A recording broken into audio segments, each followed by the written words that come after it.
تاریخ ہم بھول جائیں، کو دن منا رہے ہیں اور اپنی تاریخ سے الگ ہو کے چل رہے ہیں، اپنے ہیروز اپنے بانیان سے جدا ہو کے چل رہے ہیں، میڈیا پہ ان کو باقاعدہ صحیح سے پیش کرنے سے ہم قاصر ہیں، ریپرزینٹ نہیں کر سکتے، اپنے نصاب میں اپنے بچوں کو پڑھا نہیں سکتے۔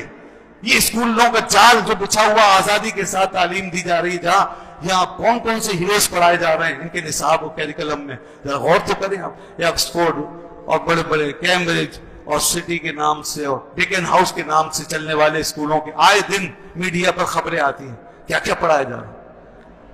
یہاں تک کہ سرکاری نصاب تعلیم کے اندر ہندوؤں کو، غیر مسلموں کو ہیرو بنا کے پیش کیا جا رہا ہے۔ میرے خیال میں دنیا میں ہم سے بڑا کوئی بیوقوف نہیں ہے، ہم سے بڑا کوئی بیوقوف۔ اور اس سے بھی اگر دل نہیں بھرا تو وہ مجسمے لگا کر، باقاعدہ مجسمے لگا کر قوم کے بچوں کو، نسلوں کو ہی دکھایا جا رہا ہے کہ یہ فلاں مجسمہ، یہ ہیرو ہمارے، ان کے بڑے کارنامے، یعنی غیر مسلموں کے، ہندوؤں کے، کافروں کے مجسمے لگا کر ان کو زندہ کیا جا رہا ہے۔ وہ جن کے لیے زندگی کا کوئی تصور نہیں، انہیں زندہ کر رہے ہو، اور جو 1000 سال کے بعد بھی آج اپنی قبروں میں زندہ ہیں ان کو یاد نہیں کر رہے ہو، ان کی بات نہیں کر رہے ہو، جو آج بھی زندہ ہیں ہمارے ہیروز۔ ہماری تاریخ کہاں سے شروع ہوئی؟ قائد اعظم نے کہا تھا جس دن اس خطے میں پہلا آدمی مسلمان ہوا تھا اس دن پاکستان بنا تھا۔ یہ کتنی بڑی بات ہے۔ قائد نے کیسا رشتہ جوڑا، یہ تھی اصل میں وہ عقل مندی، یہ تاریخی حقیقت جو قائد اعظم کے ذہن میں تھی، اور اس طرح جوڑ کے وہ چلے تو قوم ایک دم کھڑی ہو گئی، متحرک ہو گئی، اور اس نے یہ آزادی کو اپنا حق سمجھا کہ اس پر ہمارا حق ہے، ہمیں غلام بنایا گیا ہے، ہم سے آزادی چھینی گئی ہے۔ جب وہ تاریخ سے جڑے تو ان میں شعور پیدا ہوا۔ آپ کے ہیروز تو نہ جانے کہاں کہاں تک پہنچے گے۔ اس خطے میں آنے والے محمد بن قاسم، محمود غزنوی، یہ سب لوگ، شہاب الدین غوری، ان کو آج بھلایا جا رہا ہے۔ تو جو ہمیشہ کے مردے ہیں ان کے مجسمے بنا کے ان کو زندہ رکھتے ہیں، اور جو اپنی قبروں میں زندہ ہیں ان کو آج یاد کرنے کے لیے تیار نہیں ہے۔ محمود غزنوی کی قبر 1000 سال کے بعد کھل گئی تھی اور دنیا نے مشاہدہ کیا، یہ آن دی ریکارڈ بات ہے۔ 1000 سال کے بعد محمود غزنوی کی قبر کھلی زلزلے کے نتیجے میں، لوگوں نے دیکھا وہ مجاہد اپنی قبر میں زندہ سلامت تھا، وہ اس وقت بھی زندہ تھا۔ یہ ہیں ہمارے مجاہدین، یہ ہیں ہیروز۔ تو ان کو ان کے مجسمے یاد کیوں نہیں آتے؟ ان کی یادگاریں کیوں نہیں قائم کرتے ہو؟ یہ وہی ذہن ہے کہ اس ملک کو سیکولر بناؤ، سیکولرائزڈ کرو، اور انہوں نے جو سمجھا ہوا ہے کہ ترقی کا راز اسی میں ہے، یہ نادان ہے۔ ہم اس بھنور میں پھنس چکے ہیں، اس مشکل میں آ چکے ہیں۔ اس لیے اب نتیجہ یہ کہ جس کو کہتے ہیں نا کہ آدھا تیتر آدھا بٹیر، وہ ہمارا حل کر دیا، اور یہ کبھی کامیاب نہیں ہوں گے، یہ نقصان پہنچاتے رہیں گے، یہ ہمیں بھارت کے سامنے، اسرائیل کے سامنے، ہمارے دشمنوں کے سامنے ترنے والا بناتے رہیں گے۔ آج کشمیر کی ڈیموگرافی چینج ہوئی ہے، آج اس کی حیثیت کو بدلا گیا ہے، کل اس پہ باقاعدہ قبضہ ہو جائے گا۔ ایک حد تک قبضہ ہے، کافی حد تک قبضہ ہے، پورا قبضہ ہونے میں دیر نہیں لگے گی، اور پھر اس کے بعد آزاد کشمیر تک ہی معاملہ پہنچے گا۔ کس بنیاد پہ بچاؤ؟ یہی سیکولر سوچ بچا سکے گی؟ کبھی نہیں۔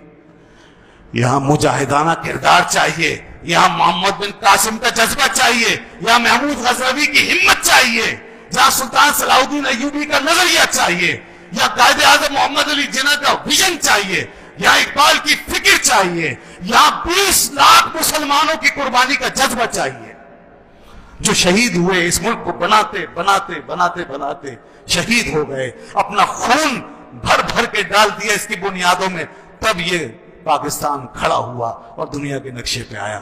ان کا جذبہ چاہیے، اس جذبے کی تیاری کی جائے گی تو کوئی دشمن ہم سے ڈرے گا، اور اگر اس دشمن کو یہ پیغام ملتا رہا کہ یہ تو بیچارے ہمارے ہیروز پہ مرے جا رہے ہیں، ان کو تو ہمارے پتلے چاہیے، ہمارے مجسمے چاہیے، ہمارے آرٹسٹ چاہیے، ہمارے فنکار چاہیے، ہماری فلمیں چاہیے، ہمارے ڈرامے چاہیے، ان کو تو یہ چاہیے، یہ تو بیچارے اسی کے مارے ہوئے لوگ ہیں، ان کو یہ کافی ہے، تو یہ کیا ہم سے لڑیں گے، کیا ہمت کریں گے؟ یہ تو کرکٹ کے کھیل پر سب قربان کر دیتے ہیں، کرکٹ کی ہار جیت پر، ایک کھیل پر سب قربان، اور اسی کو آخری جنگ سمجھتے ہیں۔ یہ تو اسی کو اور اسی کو بڑی مقدس چیز سمجھ کر کے پوری قوم کے اوپر مسلط رکھتے ہیں اور ساری قوم اس میں انوالو ہو جاتی ہے۔ ان کا تو یہ حال ہے، ان کا ٹیمپرمنٹ اتنا ہے، ان کے جذبات اتنے ہیں، ان کے احساسات یہ، وہ سب دیکھ رہے ہیں۔ ہم انہیں یہی میسج دے رہے ہیں، ہمارے اندر سے کہیں بھی کوئی ایک میسج نہیں جا رہا کہ ہم میں محمد بن قاسم بھی ہے، ہم میں محمود غزنوی بھی ہے، ہم میں صلاح الدین ایوبی بھی ہے، تو لہذا دشمن کبھی نہیں ڈرے گا، بہت کچھ ہوتا رہے گا، اور بالآخر اگر کبھی اس دشمن سے مقابلہ ہوگا تو یاد رکھیے گا یہ جو فکر ہے، یہ فکر ہمارے درمیان سے ایسے بھاگے گی جیسے لاہور کے وقت شیطان بھاگتا ہے۔ جی ہاں، یہ فکر اس وقت بالکل کام نہیں آئے گی، جیسے لاہور پڑتے شیطان بھاگتا ہے دشمن کے ٹکراؤ مقابلے کی صورت میں، اس فکر کی بنیاد پہ کوئی جنگ نہیں جیتی جا سکے گی۔ اس وقت صرف ایک ہی چیز کام آئے گی، لا الہ الا اللہ، جس پر ہماری فوج کھڑی ہے، اسی نعرے پہ ہماری فوج کھڑی ہے، آرمی کھڑی ہے، ہماری ساری جنگی تیاری، ہمارے ساری تیاریاں جو بھی ہو رہی ہیں وہ اسی نعرے پہ، اسی آئیڈیالوجی، اور یہی آئیڈیالوجی آگے بڑھ کر ہمارا ہاتھ تھامے گی اور دشمن کے آگے ہمیں سیسا پلائی دیوار بنا سکتی ہے۔ تو اس پر کام ہونا ضروری ہے۔ اس کو کمزور کرنے والی کوئی بھی فکر ہمارے لیے سب سے بڑی لعنت اور آزادی کی راہ میں سب سے بڑی رکاوٹ ہے، وہ مکمل ناشکری کا راستہ ہے۔ اللہ نے فرمایا بنی اسرائیل سے، میں نے تمہیں دیکھو کیسے نجات بخشی فرعون اور آل فرعون سے، یہ میری نعمت تھی۔ وہ تم پہ ظلم کرتا تھا، زیادتیاں، تمہیں ایک آئیڈیالوجی دی، ایک نبی آئے موسیٰ علیہ السلام، ایک کتاب آئی، ایک ہدایت آئی، اس کی بنیاد پر ان کو آزادی ملی، اور وہ ایک زندہ قوم بن کے کھڑے ہوئے آزاد وطن، آزاد خطے میں۔ یہ تاریخ ہے، اللہ نے اس نعمت کو یاد دلایا۔ یہی کچھ ہمارے ساتھ ہوا، ہمارے پاس نبی بھی موجود تھے پہلے سے ہی، ہمارے پاس کتاب بھی موجود تھی، ہمارے پاس دین بھی موجود تھا، بس ضرورت تھی اس کی بنیاد پہ کھڑا ہونے کی۔ اللہ نے کھڑا کر دیا، ملک عطا فرما دیا، قائد اعظم محمد علی جناح اور ہمارے علماء و مشائخ کی رہنمائی، ان کی قیادت میں یہ ملک مل گیا۔